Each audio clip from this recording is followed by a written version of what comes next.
I'm recording this for colleagues who can't be here today. My name's Dr. Claire Stewart Hall, and I'm here and I'm pleased to be with you to talk about my research that I've been undertaking since about 2018 about race and whiteness in leadership teams and specifically in Bristol schools. So I'm going to share my screen and share the presentation. It should last about an hour to an hour and a half, and there'll be time for some questions if you want to put that in the chat. So the study is called Keeping Them Out, a study of whiteness in school leadership in Bristol. And I hope to not only talk about the research, but I really hope to prompt your reflections on what anti-racist leadership might look like without these dynamics. Because to me, anti-racist leadership in schooling and in any sphere really, but particularly schooling, involves a resistance of whiteness. And what I mean by that is noticing and becoming cognizant of how we become implicated in systems of whiteness, especially when we're socialized into whiteness, when working in majority white teams that center white institutional norms.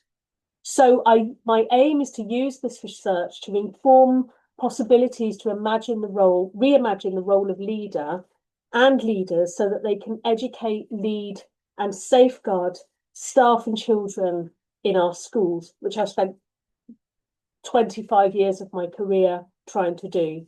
And it's really important to remember that the role that children play here, and that schools are built and leaders are often built in the public sector in service to students. And that's important to remain at the centre of what leadership means in this context. So if you don't know me, I'm Dr. Claire Stewart Hall, and these are my handles. I run my own business called Equitable Coaching, and I publish journal papers. I'm a race researcher. I offer a trigger warning at the beginning of this talk because I will be talking about racism. I'll be sharing examples of racism, and I'll be talking about race. So this PhD research, I guess, begins with my positionality. And I've been reflecting on Ghani and Khan's 2004 article, which suggests that positionality statements, particularly those used by white women, can be used as a means of excusing or appeasing guilt or excusing privilege in a way through some kind of declaration. The reason I'm sharing my positionality, and I think it's important that people do, is because I think who we are, and particularly when we're studying race and constructions of race, affects the research findings and how we understand the credibility of the findings and the quality of the findings. So I'm sharing that I come to this research as a white woman, as an insider. I'm a former head teacher. I've worked in the systems in which I'm analysing and examining. I've worked in senior leadership in Bristol Schools for my whole career. I've worked there for 25 years, and I'm a committed anti-racist. So this is the research from somebody from that background, but I'll talk about it later, but it really informs my methodology and some of the ethical tensions that I experienced. So the aim and research questions that I'm addressing today, and there were obviously more in my research, but I only have a little bit of time. So I'm going to think about how we can generate more data to understand the sustained high numbers of white leaders in Bristol schools, and what is the impact of majority white senior teams on policy interpretation and enactment. So specifically refers to the research questions about the way that whiteness influences white people and thereby how they undertake their roles and their decision making in school. So there is a lot of existing literature outside of this research, at which in 2019, when I began my research, the Department of Education had just published a teacher recruitment and retention strategy. and it barely mentioned race. And we can see that strategy has now failed and has led to a crisis. At the time, Bath Spa had done a topography where they began to look at which systems recruited more ethnic minority teachers, which was their term. And we've had investigations from Antonina Terashenko et al. From the University College London, Terashenko, Bradbury, and Mills, who gave us more examples of why teachers in the system who are from global majority backgrounds are not retained, and the challenges of institutional racism in school. In that report, in particular, they didn't mention institutional racism as a term, and yet most teachers' voices framed that was one of the reasons. In Bristol specifically, we had the CODE, the code report, which was called Bristol, a City Divided, which looked more systemically at some of the challenges between curriculum, teacher workforce outcomes, and poverty factors that are in the city. But by there were also two NFER reports, so one that's just been updated, funded by Mission 44, about the first was in 2022, which is an analysis of representation and progression opportunities from initial teacher education to headship, that looked at racial representation in the school workforce, and that's recently been updated, but not in every way, in June 25, where there's an analysis of ethnic disparities into entry into teacher training, retention, and progression to leadership. But by far and away, the biggest and the most repetitive, centralized idea about why we don't have a representative workforce and why we have a predominance of white leaders and teachers in education is pipeline, which I'll talk about in a minute. But I want to go back to just think about Bristol as a context, and then I'm going to share a video that I think is particularly pertinent. So when I started my research, I began trying to think about how on earth do we research? How do we begin to research why there are proliferation of white leaders, and why was it that, in my view, Black and global majority leaders were leaving? It wasn't getting better, it was getting worse, and I really wanted to understand that. So to give a sense of the personal backdrop to Bristol, it's England's seventh city. It's got nearly 500,000 people in it. 1 in 5 people in its population are described as Black and minority ethnic in the census from 2021. 41% of its student population are identified as not white British. That's the language of Bristol City Council.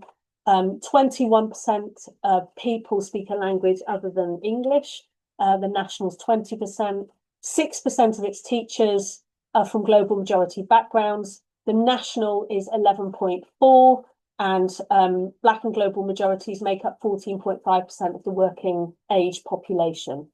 There is no data accessible for racial representation of leadership in the city, but we know from DFE reports that ethnic minority teachers, which again is the term used by the Department for Education, 18% are less likely to be promoted to middle leadership, 16% are less likely to be promoted from middle leadership to senior leadership, and 21% are less likely to be, people are 21% less likely to be promoted from senior leadership to headship. So something's going on, was what I thought in 2019. And to go back to the idea of the pipeline, I guess I had been thinking about what's the explanation for this? Why does this happen? And what's significant about it? So at the time when I began my research, there was a particular program that was launched by a brilliant woman locally called Aisha Thomas, who's now a nationally and internationally standing figure. Then she was a school leader, and she was investigating racial representation across the city and why there were only 26 Black teachers. And it was her work that led to a point in the documentary in which a local head teacher who led a predominantly Black school in the city argued that there does need to be more racial representations in schools, but people have to be good. And I just want to see if I can play that video for you now.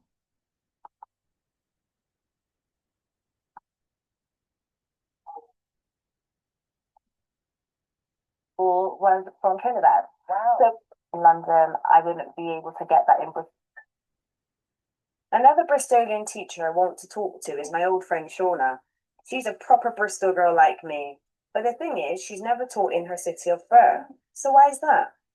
The experiences that I'm getting in London, I wouldn't be able to get that in Bristol. My first teaching school in London, the head teacher of an inner city challenging secondary school was a black woman of Jamaican descent. The vice principal of that school was from Trinidad. Wow. So when you look at that, they're at the top of the structure within the school setting.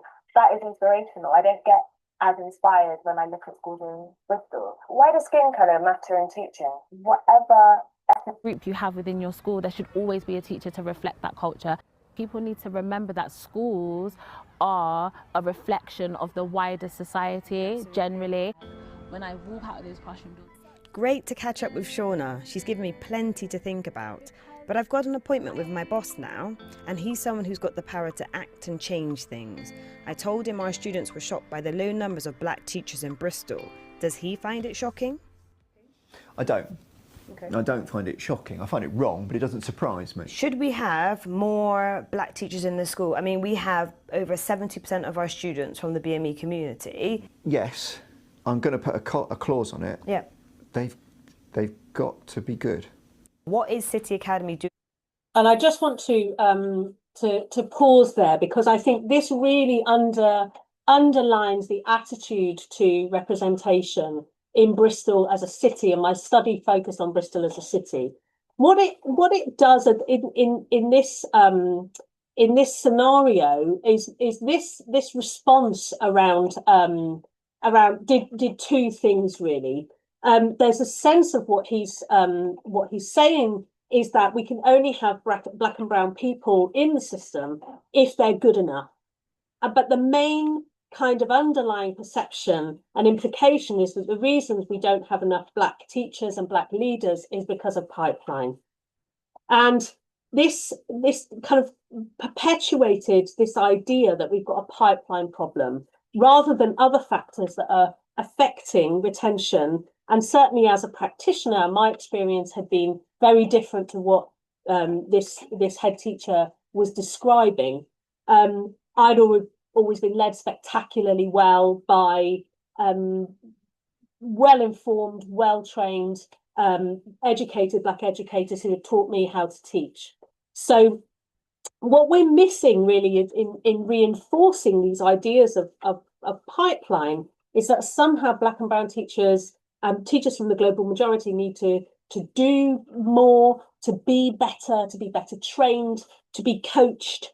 And that explains why there are not more people in the system currently. So it kind of shaped a narrative locally about why we don't have racial representation. And it wasn't my experience, and it certainly wasn't the experience of lots of my colleagues in Bristol. And to that end, really, we had, during that time, so this is from 2017, I believe. So in 2018 to 2020, the Department of Education ran additional courses based around the protected characteristics, which kind of followed that line of argument that people from protected characteristic groups needed additional training or needed additional coaching in order to succeed in systems. And I'm not saying that that's not welcome. I'm a coach myself. I'm a qualified coach, and I've certainly benefited from coaching in my career.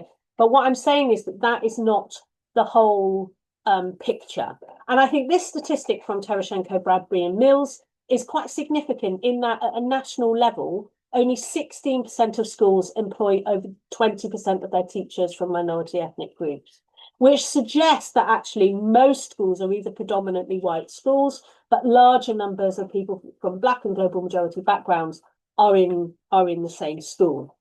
So currently 88.6% of all teachers are white. And I guess when we're thinking about leadership representation, so if we look at terms like ethnic minorities, so this is very recent data, this was the breakdown of how in the 86% roughly, 84% roughly, that there are in leadership, 84% are white British people. This is the breakdown of the quantitative statistics but we still really don't know why that is, other than the pipeline argument that there simply aren't enough people, and the suggestion is that they're not good, or they have to be good, which implies they're not quite good enough. This is where I began with my challenge, and this is more recently from the NFER study that came out in June 2025, who say that underrepresentation of people from ethnic minority backgrounds in teaching is most pronounced at senior leadership and head levels, but driven by disparities throughout the teacher career pipeline, especially during early career stages and particularly in initial teacher training. So the suggestion is that people just aren't there. People just aren't there in order to be able to promote. And if they were there, of course, they would be promoted and we would have a more racially representative workforce, particularly in leadership. And also on page 60, it says several participants also acknowledge the limited pipeline of ethnic minority teachers entering and remaining in the profession, which is a consequence of broader structural inequalities that in turn restricts the development of a diverse leadership pool. So this idea of there being a pipeline is particularly strong, I think, as a national narrative when we're trying to understand the dynamics of race in leadership and in representation. So I was interested in my study, can we generate more data and insight into why senior leadership teams remain majority white in Bristol schools? Why is that a constant? Why is that continuous? And I wonder how whiteness influences the behaviours of senior leaders, and how does proximity to whiteness affect people's decision making? So, for example, if I'm in a majority white team or an all white team, how does that affect the decisions that I make? Who I choose to appoint, how I enact or interpret policies. And then what happens between white people in majority white spaces? So I was curious as a leader about what happens. And my particular challenge focused around the methods that I use in trying to interrupt or consider or generate different ways of collecting data, which is where I'll move to next. The lens that I chose to use, because I'd worked in the profession for 25 years, was to begin with the notion and the idea that racism was permanent. It's a permanent feature of society and part of the structure of society, and that policy was used as a vehicle for racism. And these are the kind of central tenets of critical race theory, which I found very useful. And it was an ideal theoretical lens to look through because of the belief theoretically that white supremacy, it isn't just a random coincidence, that it's highly structured and delivered, that it's ideologically gained and secured through different policy processes. And Gilbourne, in his work in 2008, found that policy was a main vehicle for racism in education. In critical race theory, there's also a focus on amplifying voices of Black and global majority people, and critical race theory doesn't see racism as unusual. It sees racism as a part of ordinary life, as part and parcel of ordinary life. And I identify the people who are around because around this slide, Kimberly Crenshaw, Cheryl Harris, Nirmal Pua, Christine Callender, Professor Paul Miller, Derek Bell, Bree Pikawa, Sarah Ahmed, Professor Vinnie Lander, who was my supervisor, Paul Warmington, and Cheryl Matthias, because I wouldn't be able to do this work without the research of these scholars, these race scholars whose work I lean into. So I want to, if I don't get a chance to acknowledge them here, I want to show their pictures so that you can see the only reason that white researchers can understand or begin to pick apart race is because of the professionalism and focus of these scholars. And I think it's a challenge of people who are using critical race theory, is that there's an ethical challenge, really, in the extent to which we needed more voices of people of colour who were evidencing racism. Because to me, it felt as though when I was thinking about how do I generate more data and how do I collect more data, do I just go and interview more global majority leaders who evidence, again, as they've done in study after study after study after study for generations and decades, going back longer than I had time to put in my literature review. Do we need to redocument the fact that institutional racism exists? So I didn't feel like there was everybody had said the same thing. All of these practitioners had generated evidence that I felt we didn't need to go back. So it didn't seem like a viable methodological approach for me to use, particularly as a white woman. And I said, I guess the theory of that is that if we put forward voices of people of colour re-evidencing racism, that perhaps it might look as though I'm waiting for white people in power to realise that there is racism and therefore it will be changed, which historically, of course, has not been the case. Largely, it's been Black resistance that has forced organised for racial justice and social change, and we can certainly see that across the city of Bristol, in the Bristol bus boycott, for example, where the strength of collective action was the major influence in the creation of the Race Relations Act of 1965, making racial discrimination in employment a punishable offence. And that's thanks to the campaigning groups of a core group of local Jamaicans, so Owen Henry, Roy Hackett, Audie Evans, and Prince Brown. So the work has never come out of white researchers who are documenting racism, and I had to think really carefully about how do I use my skills in this area and also what I bring to the research. And I felt almost repeating this or reproducing this was another way of kind of making racism seem ordinary. So I introduced critical whiteness studies as another theoretical lens to start thinking about, rather than turning the lens and looking at people from the global majority evidencing, I started to shift the lens and start thinking about what happens when we interrogate whiteness, what happens when we interrogate the whiteness of the senior team.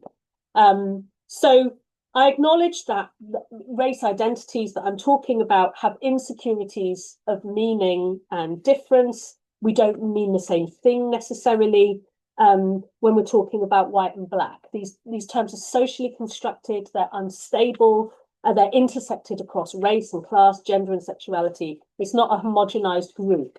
So when I'm talking about whiteness, I talk about it not as an identity, but as a distinct power formation in the same way as Hunter and van der Westhuizen talk about it. And that they talk about naming, homing in and dissecting whiteness as a distinct power formation within the structures of race, racism and white supremacy that rose with and sustained colonialism and today forms an essential part of coloniality. And we can see the way that race is operationalized in the genocide in Gaza, for example, in the lack of information and news about the Democratic Republic of Congo. And we can see the significance of whiteness and how aligned and attuned it is to colonial settler identities, and the way that we even talk about those, talk about different groups or try and construct them. So what I'm talking about when I'm talking about whiteness is it's a way of being. So it's a structure, and rather than an identity or a biological state. So Ruth Frankenberg, who studied white women in the 90s, describes it as a location of structural privilege, of structural advantage, of race privilege. It's a standpoint, so a place from which white people look at ourselves, at others in society. And it also refers to a set of cultural practices that are usually unmarked and unnamed. And I thought that was very significant in terms of trying to understand, how do white senior leadership teams function? What are the cultural norms that are created by majority white senior teams? And sometimes I use this cartoon that was first used by Wallace in 2005, because I think it's a good way of framing how whiteness exists in our society. And some people feel it has this invisible quality. You can see here a fish is saying to another fish, how is there? Another two fish, how's the water? And the other ones are saying, what the hell is water? And it, to some it's viewed as invisible. And that's one of the challenges of studying whiteness.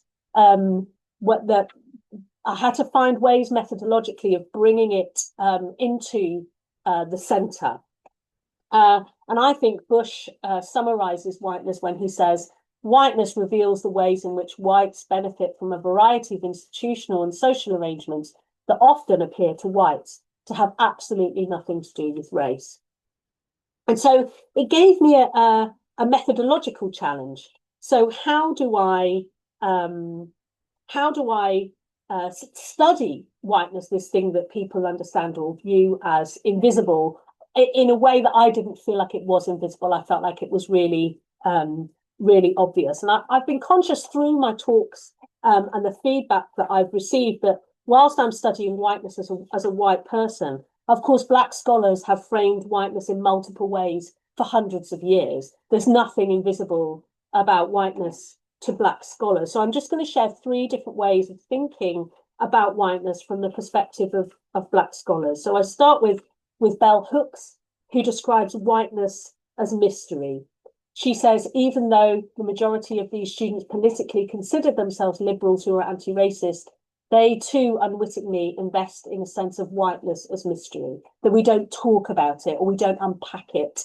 And I think that's really important, that we come from different perspectives when we're thinking about whiteness. As far back as 1910, Du Bois describes seeing people trying to adhere to whiteness. He says, crouching as they clutch at rags of facts and fancies to hide their nakedness, they go twisting, flying by my tired eyes, and I see them, ever stripped, ugly, human. That actually whiteness is something to wear. Whiteness is some kind of shroud that prevents me from being seen as human. But of course, people can see through that idea. And finally, Hooks argues that knowing whiteness, she describes it worn like an amulet, a mask will ward away the evil, the terror. So she describes whiteness as terror. So rather than a benign invisibility or a benign culture or atmosphere, we can see that whiteness is framed differently by different people. Sarah Ahmed goes further in 2007 in her seminal journal article, The Phenomenology of Whiteness, where she talks about whiteness being in reach for some people and not others, that it extends and shares family resemblance, proximities of shared residence and habits and inhabitants with dwellings across time and space, that it offers eased, embodied relationships to comfort, that almost the space might be ready for me, that it has somatic landmarks for points at which we see each other, that we understand one another, where white bodies are comfortable as they inhabit spaces and extend their shape. That it's almost as if I might have been to places before because it's so familiar, and the ways of being are so familiar in this space, and they're lived as comfortable spaces. And she describes it as a form of public comfort that allow bodies to extend into spaces that have already taken their shape. The surfaces of social spaces are already impressed upon by the shape of such bodies. So she makes the link between embodiment and whiteness and spaces. And there we reach Cheryl Harris's work around whiteness as ownership, as a form of ownership of space. And these were very influential to me when I was trying to understand whiteness. Ignatieff and Garvey offer different ways of thinking about how white people can divest it from whiteness in their series of essays, published essays called Race Traitors. They reject the idea that white is an identity or a natural classification, and plea for white people to align against whiteness as an historical product. And the way that we do that, they argue, is to refuse to accept the benefits of its membership. They note that the weak point of the white supremacy club is its dependence on its need for unanimity. And I think that's very significant. It talks about dissolving or exploding whiteness, which is certainly my position, my ethical position when I'm thinking about whiteness. Treason to whiteness, they say, they argue, is loyalty to humanity. And just to finish, when I'm talking about whiteness, I guess there's something about how do we begin to unpick between white people what I guess how does racism continue to thrive when it's absent of racists, when there aren't any racists? So Leonardo says, who are these bad whites? It must be the position of a good white person to declare that racism is always about other whites. It's always about other people. It must be those working class whites over there. This is a general alibi to always create the racist as the other. The self is the exception. So racism then thrives absent of racists. In general, whites create their own racial supremacy despite good intentions. So I was really keen not to immerse myself into the research as a white researcher. So I wasn't on the outside of these proximities. In fact, I was in the center of them. I'd been part of these spaces. So I wanted to make that part of my work. So I looked at, in my research, I decided that I would look at my own reactions and own responses when I was trying to understand what the dynamics were when I was interviewing people. So I used Brie Picow's tools of whiteness that she found in teachers, and she identifies 3 groups that are reached for by white people in terms of discomfort when talking about race and racism. She describes them as ideological, performative, and emotional tools. And they were framed around, and I evolved these tools with the 3 areas at the bottom. So having a real sense of white victimhood, that one performative tool is around fear, and another emotional tool is pity. So I use these tools to try, in my data analysis, to try and identify how white people were putting racism over there and making themselves the exception. Christine Callender, Professor Christine Callender at the University College London, tells us that we are, and schools are, implicated in forms of racialized myopia, that we recognize race, and we know that race is there, but we engage in colorblind and color neutral practices, which suggest that race doesn't exist. And I wanted to really try and understand how they did exist and how they contributed to the idea that leadership was a white space in Bristol schools. The other key person that I used was Nirmal Puwar's work on from her book Space Invaders, which talks about bodies being out of place in the institution. She relates that specifically to leadership. She describes some bodies being able to fit, being the universal figure of leadership. And I was interested in how did that happen, when, and how did people talk about how whiteness functioned in space. So it left me with a number of kind of methodological and ethical considerations once I've done my literature review. So how do I collect data without reproducing some of these social and racial hierarchies as a white researcher? And how could my proximity to whiteness either be in the way, or how could it be used meaningfully to generate new insights? How could it be helpful in the space? And what would happen if we invested in understanding how people, including me, adhered to whiteness using Pekawa's tools? And how might a research design disrupt this idea of invisibility and innocence of whiteness? So my research design drew on obscured quantitative data, which I'm going to share with you, archival material about anti-racism in Bristol, and 33 one-to-one, 1.5 hour to 3 hour interviews with head teachers, CEOs, assistant heads, and deputy heads who either had worked in Bristol Schools or were active. Most people were active in service. So, and I prioritized, rather than resaturating voices that were declaring and re-documenting and re-evidencing institutional racism, what I decided to do was turn the lens on white majorities. So most of the people who I interviewed were white people and self-identified as white, because I wanted to interrupt the innocence and the idea that we could go deeper than performative responses post the murder of George Floyd. So I did these interviews in 2022. So this is my coded map that if you know, it's of interest. And I guess I was drawing specifically, I was thinking about the history of education being linked to charity and philanthropy in Bristol.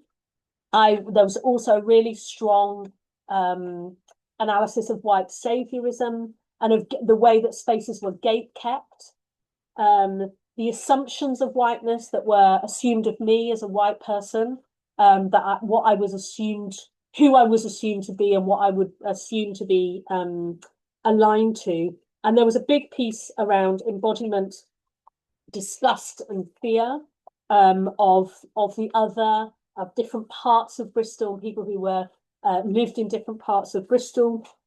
There was a real sense of white fragility and charge. So lots of people who talked about forgetting, code switching, and patriarchal paternalism, and in that frame of leader, who a leader is meant to be.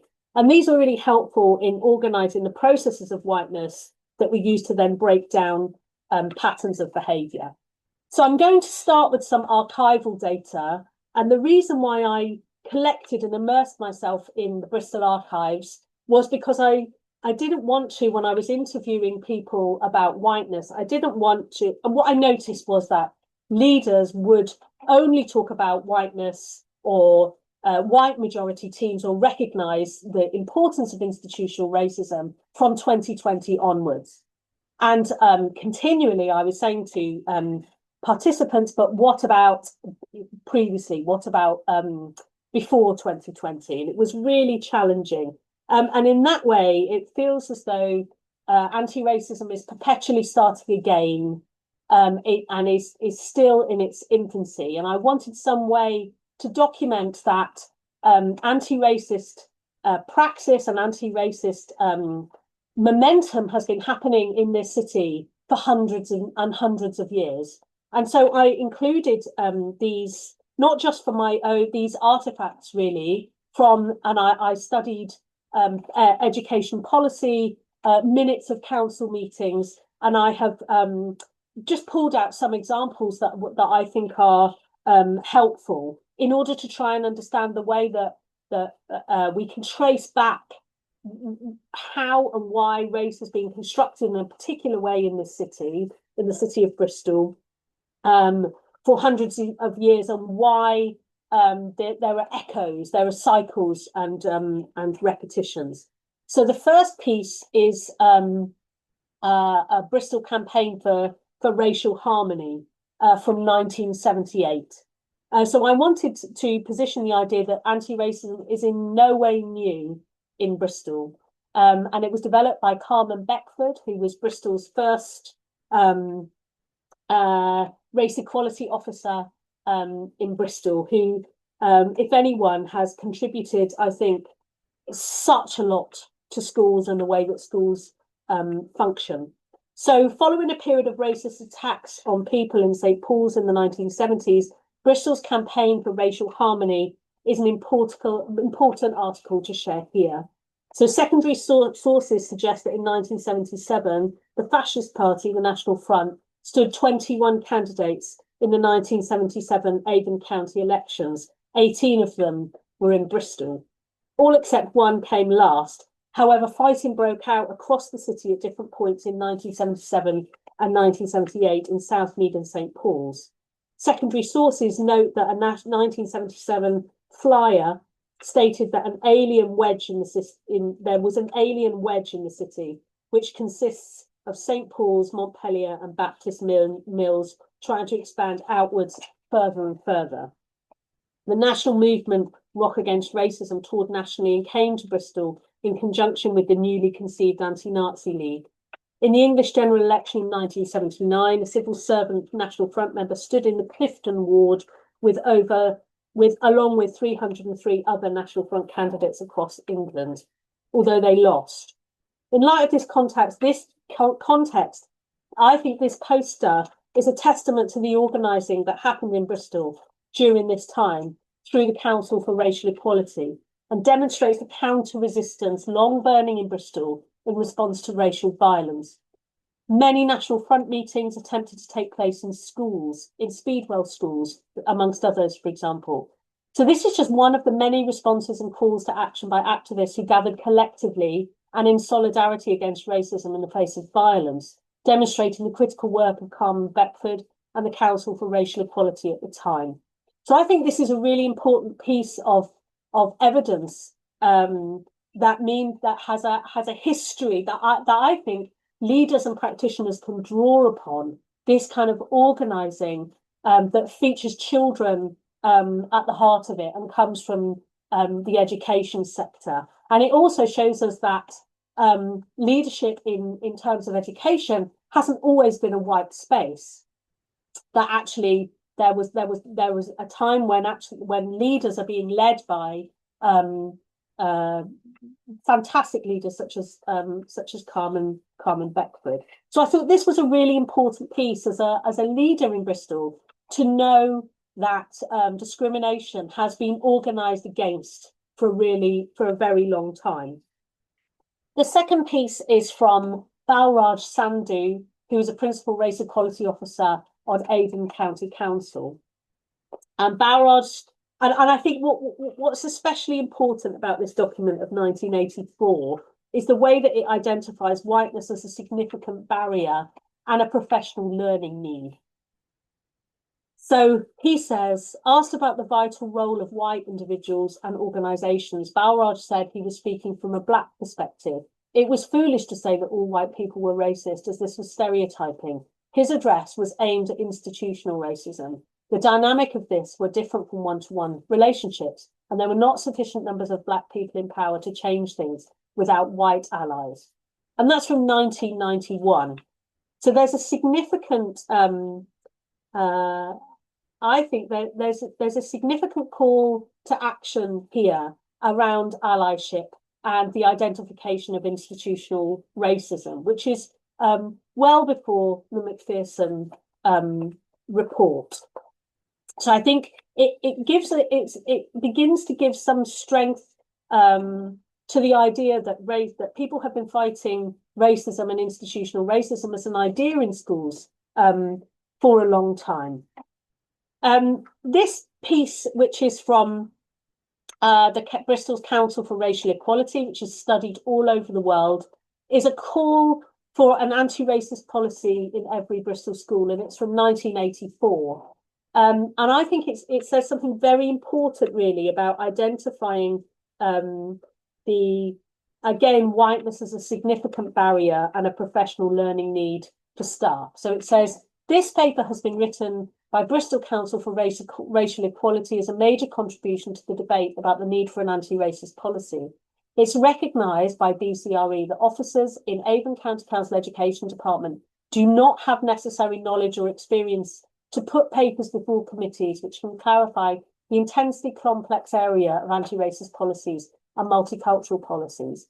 This paper, therefore, can be seen as a precedent for consulting BCRE and local Black people about racism, measures being developed by the County Council to counteract racism in education, which should be done in partnership with Black people. This is essential if any progress is to be made and any mutual trust established.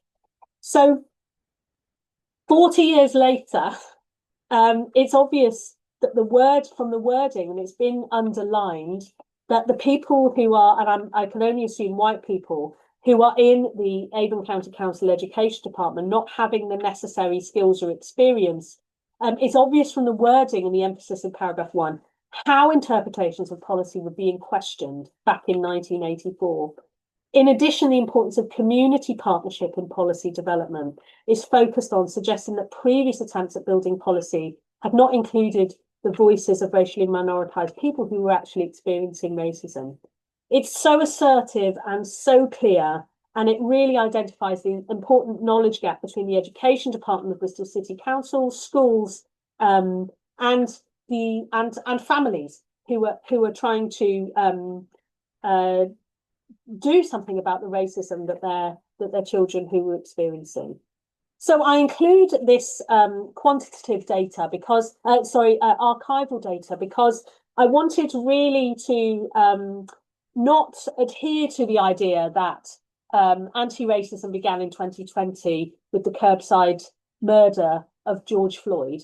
I wanted to offer the history of the fight for racial justice in this city and use it as a resource that leaders could draw upon, and to interrupt the idea that whiteness was invisible, that people have been talking about anti-racist practice for many years.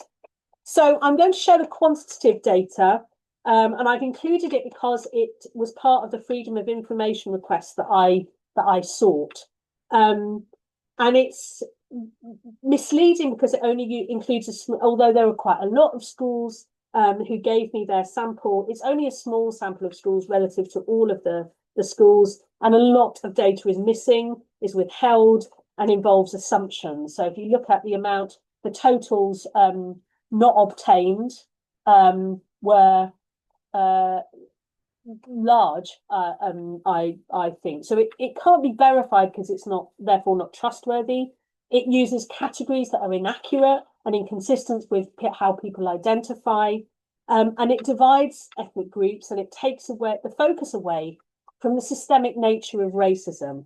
So we end up looking at model minorities and rationalizing different racisms. And I include this here because this is the mode that we use to try and understand representation in the workforce. This is the mode that we use in order to, and the method that we use to try and identify the pipeline, which I think is highly flawed. So I include it in order to dismiss it and to show how ill-equipped quantitative measures are in order to try and understand the complexity of race and retention in leadership. So I'm going to talk you through some extracts from 33 interviews that I undertook and share some of the dynamics of whiteness that happen and the way that racism becomes highly coded, embodied, and the ways that proximities to whiteness affect decision making. So I'm going to start with participant 9, who is a white woman head teacher in Bristol. And I've chosen this one in order to give a sense of how white majorities or how majorities are understood by white leaders.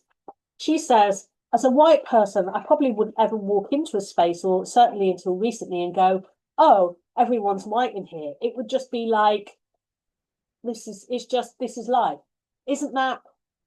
I think it affords you automatically, we're the dominant, like, that this is the kind of, it's the word dominant, but really, I suppose it is really, this is the dominant culture. this is the norm. And therefore, if you're kind of part of that group, you're the kind of, it's that sense of belonging, isn't it? And of course, with belonging comes confidence, comes the ability to think that you can voice your opinions regardless of how good they are. I suppose it's that thing around you when you feel offered in that situation. You don't have that, or I better not say that, or there's much more of a, oh, just keep a bit quiet here. I think that sense of being the same, I think it probably gives you a bit more of a role. I think I've got a right to have my opinion here. I've got, yeah, absolutely, it's about safety. And I think about people might be judging you on what you say, based on what you say. But I think you're afforded altogether less judgment before you open your mouth. And I think this is important, really, when we're trying to understand how whiteness functions, is that being in a majoritized white space, and she was in an all-white team, leads to feelings of dominance and power, that there's a relationship between, or an understanding, that if there are groups of people who are in a space and white people make up that majority, that's read or understood as a sense of ownership of that space, and that it's somatically held. So she talks about being able to speak freely. So it gives us a sense of embodied comfort that she feels. And I'm going to contrast this with the voice of a Black woman head teacher who's participant 10, who described, and I want to add punctum to this idea that whiteness is normal, because this is the experience of another head teacher in Bristol, who said, my first meeting as a head, before I take the post, I got sent on some Ofsted training, new framework. And all the heads in Bristol were invited, and I'm early, and I sit on the front row. And it takes a lot sitting on the front row, furthest table from the door. And I watch every table filling up, and nobody's sat on mine. And that's the feeling of headship in Bristol. Now, is that because I'm Black? It's elitist and cliquey. But what those people don't realise is it's elitist and cliquey. And they're all white. The other Black person came into the room, and all the tables were filled up. And because they created a barrier around me, nobody could get to my table. And a couple of those heads I did know. They greeted me as they didn't sit on my table, and then proceeded to stop everyone who came towards my table to sit on their table. Because that feeling of not being welcome, to, you're definitely on the outside. If you didn't come up with us, you haven't worked in our schools. That was a very, and still is, quite a hostile space to be. So whilst we've got one head teacher who feels that her voice is that she's enabled through a majority white space, we've got what that might feel like for a Black woman head teacher. And what's interesting about this is that nobody needs to say anything. Nobody needs to name racism. Nobody needs to throw any insults. And yet we can see how embodiment and people's movement and the way that whites flock together, as Vanilla Silver says, really gives us a sense of what schools are like and what that might feel like. Interview 24 and participant 24 is particularly interesting because there's a transference between what he's feeling and his racism, and the way that he justifies it as necessary for the institution, which was a recurring idea. So I was asking interview 24, who was a participant 24, who was a white man, assistant head teacher in Bristol. And I was asking him about behaviour and sanctions and the rules. And I said, what are those rules based on? What kind of expectations do you think that students are expected to adhere to? And he said, and I want you to just note that in yellow, I want you to note the number of times that he says we, and the number of times that he says our, because he's talking to me as another white person. And the pink bits are the bits where I think there's a transference between his own embodied comforts and where he justifies these norms of whiteness as being good for the institution. So I said, what expectations are the students expected to adhere to? And he said, they're based on our backgrounds, but we've got to keep this building safe for a large number of students. So a lot of the rules are around safety. That's the bit that we have to then educate our students around. So there's a kind of assimilationist idea that the behaviour rules are there to assimilate children into norms. Is that actually, even though that's not the cultural norm for you, this is what we have to have because we've got 1,300 people here. We've got 1,000 people in this building. We have to have safety to have some kind of order. And this was a school where most of the children were from global majority backgrounds that he was talking about. This is what we have to have.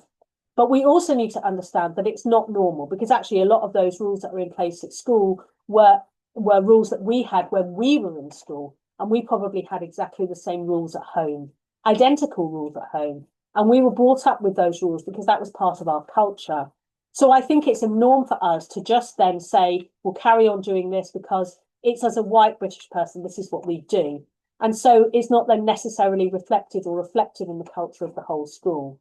And I said, what happens when schools don't do that and assimilate children into white norms that were, would be familiar to himself and myself, or what he considered to be white British people? I said, what happens in schools that don't do that? And he said, potentially that's why you see a larger number of behavioural problems with Black and minority ethnicities, ethnic students, because it's that understanding of culture. There are obviously other things, because otherwise, if you went to a predominantly white British school, behaviour would be perfect. But obviously it's not. But it's that I think adds another dimension and another challenge to running a school is when you have so many cultures that are coming into that, the sort of mixing pot, really.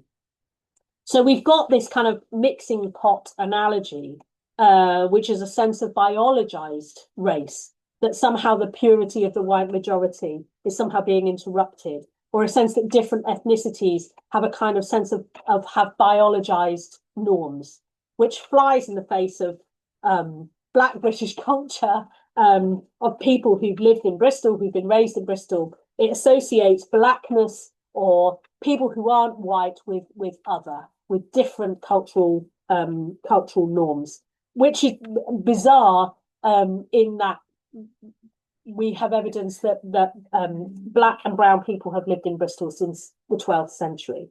So we can see how comfortable he is in expecting me to agree with him. The number of we is startling. He makes assumptions about me adhering to the same norms that he does, which I thought was very interesting. And he's expecting me to agree with him. It's a practice then. It ends up being a practice between us that I end up affirming this position. I didn't affirm his position, but I didn't need to. I would have had to interrupt it because he'd already made those assumptions in his head. Participant 8 is a Black woman who was a former deputy CEO who describes she was promoted rapidly in her career. And I asked her what it felt like. What did that progression feel like moving through those roles? And she said, progression was always like I was anointed. So that was allowed. But then part of that meant assenting to a particular party line on things because the head teacher who appointed me didn't manage me. White vice principals managed me. This kind of very maternal kind of like under my wing, and will say things like this, and this is how you need to do this meeting. They didn't disagree. They didn't hamper my progression, but they ensured that the progression was managed in a particular way and that my voice was banished in a particular way and understood in a particular way. So we can see that there's an expectation, not just of children to assimilate, but there's an expectation on leaders who are given leadership roles and that come into majority white spaces, and they're very directly steered and subtly steered into ways of being. This participant 10, I think, is really interesting in terms of how whiteness is almost used as a form of cover for historic injustices and unethical behaviour. And the assumption is that other white people wouldn't spot this, but global majority people would call it out. So I asked him, who's a CEO of a multi-academy trust in Bristol, who's a white man, I wonder what it's preserving, you think, by just having a majority white team, by not letting global majority people into leadership. What is it that's being preserved? I asked. And he said, in some instances, I would say there is a particular way of working. So some norms and comforts, he says, that's become quite comfortable. So that the existing white group have a really comfortable space and have a defined particular way of working that they don't want to be disrupted. I would say it's a particular way of working that's become quite comfortable. And there's a fear of allowing the boat to be rocked, maybe unwelcome challenge to be put in place. So we can see that even the idea, even the fantasy of a global majority person coming into a white team, there's a sense of challenge, or there's a sense of the boat being rocked, or something whiteness being disturbed, or something being disturbed. And I asked, do you have a sense of what the challenge might be around? And he said ways of working, some assumptions, behaviors, or attitudes. And I said, being questioned. And he said, yeah, maybe. I mean, even the extent to people knowing that the way that some things have been done are wrong, worrying about being called out for it. And I said, kind of ethically? And he said, yes. So there was a sense that ethical malpractice had happened in the past. And his idea was, or his fantasy or his construction was, that if a global majority person found out about the unethical practice, that actually people might get in trouble. So it was a way to retain the norms of the space. So the assumption of me as a white person coming into a white team is that I would be fine with unethical practice, that I wouldn't question assumptions or behaviors or ways of working that were unethical. So it was, I found this a really disturbing quote in many ways, because this is a race to the bottom. This is a sense that whiteness becomes a cover for practice that becomes excused because we're expected to close ranks in a racialized way. But it really gives us a sense that this is not a random or coincidental practice, that there's something that's being protected here. And that's part of why there are sustained high numbers of white people in senior leadership in Bristol Schools. Participant 21 experiences the disruption of his comforts and norms as a loss. So I asked, why do you think senior leadership teams are mostly populated with people racialized as white in Bristol? And what keeps it that way? And he said, the word that comes up is fear. So no one wants to risk taking kind of affirmative action to change that. So because it just becomes self-fulfilling, and therefore the people, leadership teams create leadership teams, right? It's leadership teams who appoint the people into leadership, into assistant heads and deputy heads, and then grow into leaders. So a bit like my experience, people appoint people like them, and maybe they don't want to take the risk with somebody who isn't like them. And again, I asked, similar to the challenge that I asked in the previous interview, what's the risk? What would be the risk in appointing somebody from a global majority background? What do you understand is the risk? And he said, the risk is we may appoint someone who challenges us, or we may appoint someone who sees the world with a different lens to us. And this is an interesting piece as well, the piece in pink here, and that might be uncomfortable or destabilizing for the school. So I want you to look at that transference there, that if we're challenged as a white group, it becomes destabilizing for the school. So it moves through the relational and into the school infrastructure somehow. And therefore, I found this very interesting. It might be uncomfortable or destabilizing for the school, or therefore I might need to give up something to do that. I need to give up some power to do that. And I said, I'll lose, do you mean? He said, yeah, I do. I don't know why I'm saying that, but I'll lose something if a global majority person comes into the group. And I said, but you won't lose if it's someone with the same racialization as me. And he said, no, it's weird, isn't it? I don't know why I'm saying that, but that's what's coming up. So his experience was that it would be a loss, that the established white space of leadership would maintain his comforts and maintain the norms. And if that was somehow destabilized or made uncomfortable, that he would lose something, that he'd lose a form of power. And I was very grateful. And he also notes that whiteness reproduces itself.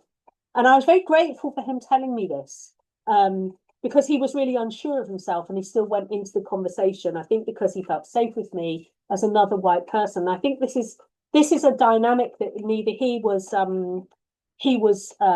happy with. But I think that this is the challenge. This is the perception. And the people who think these things are people who are in positions of power to appoint different people.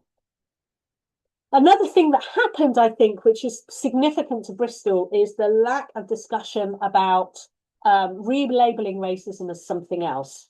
So this is participant 17, and I said he had described an incident in school that was a racist incident, and I had reframed, which was one of the interruptions that I used, and I tried out with different groups because nearly all participants did this in one way or another. I said, do you think that's interrupting racial stereotypes or racism, the racism that you're describing? So sometimes I would name, they wouldn't say the word racism, but what they were describing was racism, and I would name it as such in order to deepen the conversation and to not avoid talking about racism. And he said, yeah, it is something that we have to tackle. And then he paused and he said, I think I mean, you use the word racist, you'll get a reaction from a member of staff in X school who is, I mean, I don't think there's anyone who's purposefully racist, but there's definitely a number of staff who are unconsciously biased. If I thought they were not unconsciously biased, they'd not be there. So there was this resistance to naming racism and to identifying it. There was a real colour evasion of, as Leonardo identifies, there's an evasion of talking about race and racism. And I'm just going to share just some perspectives that I think that centralised global majority voices about Bristol and their experiences of living in Bristol before I then summarise and offer some recommendations. So these are perspectives of what it's like to live in Bristol. So here are two different perspectives. So one is around the complacency of Bristol, which our previous participant frames very well, I think, by avoiding discussion about racism and calling it unconscious bias. It dilutes and reduces and dismisses the violent nature of racism. So Bristol as a city looks very advanced because of how diverse it is. It looks progressive. It looks like things are in a better place than they actually are. And I think people are quite shocked to see the outcomes in Bristol, to see the experience in school leadership teams, because that's very much not there. I think on one hand, you've got the fact that, we're a city built on slavery and, centuries of white supremacy, which I think, does have an impact. But Bristol doesn't see itself as a racist city. Bristol sees itself as like a multicultural city where we celebrate people of colour. We've got all these amazing people of colour doing amazing things in the city. Look at the pictures on the walls in our museums. We don't have a racism problem. And I think that Bristol was really complacent. We toppled Colston. How can we be racist? And I think that's one of the ways that racism is normalised in Bristol, is this construction of itself. And likewise, there was a sense that Bristol was doing everything it can through a white rescue, to try and abolish racism. And this is how one participant 8, who was a black woman, summed it up. She called it the Bristol badge. There's a badge that goes with working in a school in central Bristol. It's like the Bristol equivalent of Hackney. I think it's, oh yeah, but then I worked in a school in Bristol, in East Bristol, really challenging, really multicultural. So there's a whole load of kudos that's built around working in those schools, which has to keep racism intact. If those schools are thriving, then you white people wouldn't get the badge. If it all kicked off in the corridor, you had some really challenging community, that's where the sense of the great white self comes from. So there's a vested interest in keeping those schools and therefore those communities vibrant and challenging, where you need to apply for additional funding. Those were all white people in those roles, feeling good about having those roles and kind of creating a weak or stabilizing the deficit model at best. So there's a relationship between communities that are kept in a place because that enables white people to perform a good white self, was how she understood it. There was also a sense of neglect. And when I was interviewing in 2022, the racist riots of 2024 hadn't happened. These are images from Bristol of the race riot. So 2 years previously, this is what an assistant head teacher had said. There's a growing kind of far right thing going on in Bristol. I think it's going in the country as well, isn't it? But potentially not as well. When I remember being in schools with the Prevent era, when Prevent came in, assuming every single person in the school was very aware of what to do with radicalization by ISIS. And I remember stopping kids getting on train and doing all this crazy safeguarding stuff.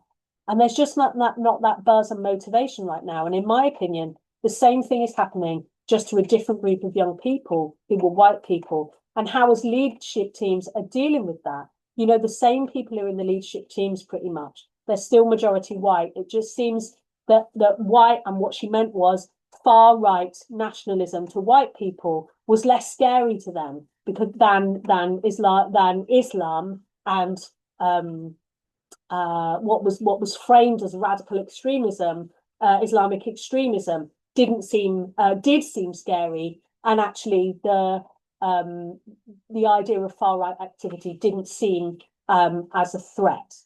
So what happens is, because there's an assumption of whiteness, as safety, that actually we neglect to support children who might be at risk of radicalization or at risk of becoming racist through different grooming, because it's not viewed as a threat, because it is framed as white people, not as the threat of the other. And it doesn't draw on Islamophobia in the same way. I want to include this one, which was assistant head teacher who had a child come back to her who went to study at Bristol University. And she said that the student came to her and said she'd been in a lecture at university and they were doing some social research. And she was the only black girl in the whole group. And she said they were told to do some community research, and they were told to go into, well, they've been given different bits of Bristol, where lecturers are going to flag a couple of areas that we need to make sure that we go in pairs and don't go at night. And they were places like St. Paul's and Easton. And she lived in St. Paul's, but the course leader had told them that these areas are dangerous. So you don't have to be educated in Bristol to have that, but there's a reproduction, even in the university, of a perception of threat for different areas of Bristol. It's almost areas of Bristol become essentialized. And I think, just to contrast that, this is the experience of a black woman in Clifton, which is where the main campus of Bristol University is. And I just want to reframe two of them, compare these two side by side. She said, and that's why I think there are spaces where people just don't feel safe in Bristol. And because you don't feel safe, you don't go there. Like, I literally remember walking into Bristol University and being racially abused by two white men on the Clifton Triangle as I was walking to university by myself, frightened. My dad panicked because busy Clifton Triangle, and not a single person stopped to ask me if I was okay after being hit by a massive 6'2" white guy who called me all sorts of names under the sun because of the colour of my skin when I was walking to my university. And I'm like, but in Easton or St. Paul's, that would never happen to me. So there's places that are considered scary and violent and not safe for people are safe spaces for me, versus spaces that are considered to be the upper echelons. And this is where the wealth is. This is where the affluence is. This is where the safety is. This is where the cleanliness is. This is where you are if you are somebody. This is where you are. And I think for education, it's the same thing. You want your kid to be educated in different spaces away from where you're from, because you think it will give them a level of prestige and a level of importance. And you know there are still people who have that ideology. So there's a different experience of people within the city that I think is important. And I include this acknowledgement, really, from a black man who's a former school leader, now lecturer, who says, for a while, Bristol was at the epicenter of global discourses around race and colonialism, the epicenter. And of course, many of the institutions can rightfully talk about some of the initiatives that have come to pass in Bristol, One Curriculum, the Belonging Strategy, you name it. Every institution has recognised that there's an awarding gap and that we need to reduce exclusions and all the rest of it. But I guess, and again, this is some of those institutions, they were the same people that were in place before Colston and before George Floyd. And somebody who's worked across the Southwest and then for a long period of time, I never got a message from anyone saying, you know what, we recognise how badly you were treated. We acknowledge, not even an apology. I don't remember anyone saying, you know what, because of my failings as a leader, I think at this point I'm going to resign and I'm going to let someone else lead on some of these initiatives forward, because I recognise that actually over the last period of time, I haven't done as much as I could. So if we're talking about accountability as leaders, appreciate that when we're talking about politicians in government, we expect absolute accountability. But in school leadership, we appear to be a lot more forgiving. I think that's significant to include in that the way that the leaders repositioned themselves in light of the cultural capital that came through positioning themselves as anti-racist, but actually not much changed. So when we're looking at institutional racism, then I created this Venn diagram, which looked at the relationship between the majority group membership of white people, that whiteness is created really by a policy to assimilate into the norms. That provides then access to a belief in meritocracy, that you have to be good enough.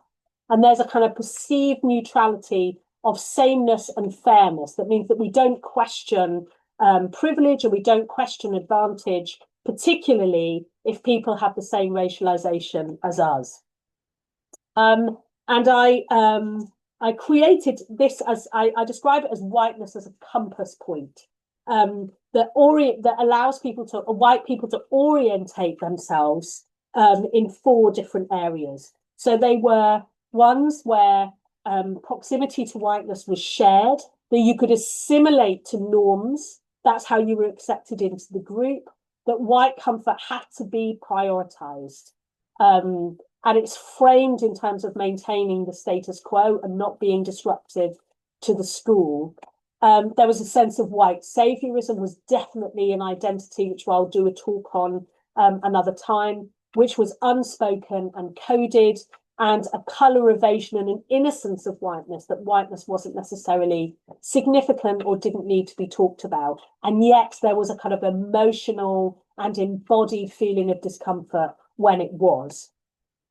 I developed this cycle of colour evasion of what happens when the space is gate-kept as white by an avoidance of race, that race is viewed as the business of black and brown people and not white people, that racism becomes ignored or forgotten or dismissed. Many white participants said that they forgot about race, they forgot in an all-white team.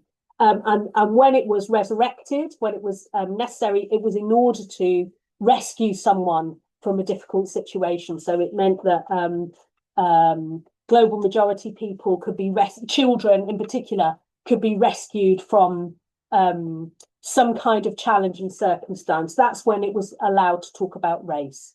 And what happens is, in order to set thresholds and norms that others need to adhere to, then we don't talk about race. Then race is not discussed. And that's how those thresholds and norms become quite fixed. That comfort then becomes perceived as safety. That violence is justified as defense through ignorance and innocence. And what happens is, through that process, people are assimilated into expectations, and norms then become replicated and embodied as white, and the leadership space becomes the property of whiteness. And when it's conflicted, or somebody interrupts that, or it's contravened, there's a perceived loss. That something is, the boat is rocked. People described the disruption in lots of different ways. So what have I learned then from this work? Well, I'm really keen to know what possibilities are there for leadership if these institutionally racist cultures were not engineering patterns in progression and retention, because it's so clear from talking to the levels of comfort and experienced by white leaders, and the levels of violence, of symbolic and assimilation that's expected of leaders, that these are not coincidentally majority white teams, that they're engineered as such. And I wonder what would happen if we didn't have institutionally racist cultures. What would happen to progression and retention? I'm also interested in white researchers resisting whiteness by using methodologies that explicitly counter racial hierarchies. So I don't think that that data would have been generated in the, I don't think it would in the same way if I was from a different background. So I think there's something about white researchers who need to generate wider methodologies to try and understand whiteness and the way that we behave as white people that contribute to institutionally racist systems and engineer institutionally racist systems. I'm really concerned about the talents and opportunities that are missed because white leaders' comfort is prioritised over all else. Who else could we have in the workforce? Who has been overlooked whilst comfort has been prioritised? And finally, how will we understand the whole story of retention and recruitment in schools without critical discussion of white ideology and context and how it influences white majority behaviours?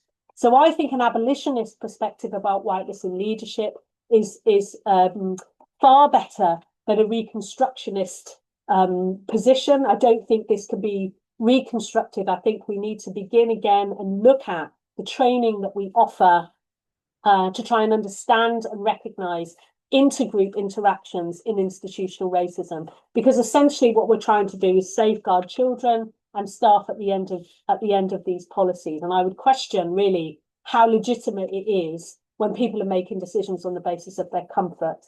I think including reflexive learning about whiteness in leadership and in teacher training is therefore critical in order to support white leadership to take accountability for their behaviours and their decision making and the role of their bias and racism in decision making. So researching the influence of whiteness on specific policy interpretations. So I would want to look at exclusion, assessment and safeguarding as a form of mitigating institutional risk and safeguarding children from racism, but also from becoming racist, which at the moment I don't think that leadership is equipped to do, because I don't think it's understood as a threat or something that's a safeguarding issue. And I think it's really important to relocate the problem of racism, as Du Bois said in 1910, to relocate the problem of racism back to white group accountability and ensure that white groups are held to account for their beliefs and their ideas and for professional development that can challenge their perspectives. So I'm going to leave it there. And if you have a question, do add one in the chat.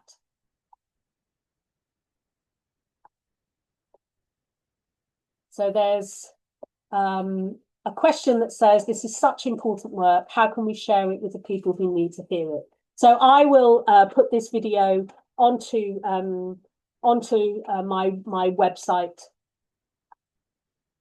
So I will put this this video onto my website so that people who have an interest, I'm about to publish a paper that is about the myth of the pipeline in order to try and understand and support leadership, particularly in schools in Bristol, which I support already, but develop national and international debate about the relationship between whiteness and leadership, retention and progression.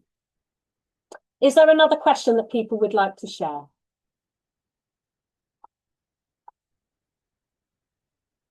Okay.